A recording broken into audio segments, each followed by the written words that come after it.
Hey America, Andy Richter here. If you're like me, you've got plenty of downtime while you're self-isolating at home.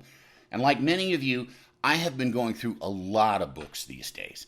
So I thought I would share some of the books I've been enjoying, and a few I haven't been enjoying.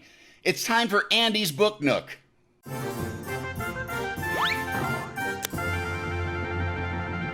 First up is The Gatehouse by Nelson DeMille.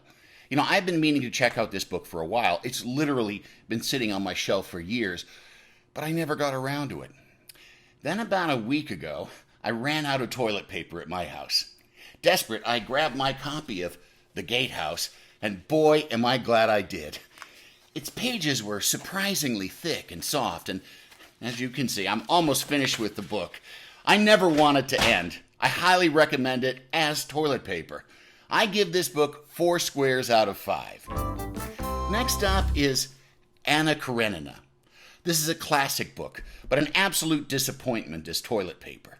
The pages were too thick and uncomfortably stiff. Now, if you must use this book as toilet paper, try to find a second or third edition, because they often use softer, lighter paper.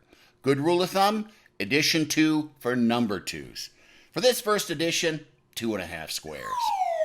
Next up, the Vinci Code. I mean, this book must have been published by Charmin because the Vinci Code was some of the best toilet paper I've ever had.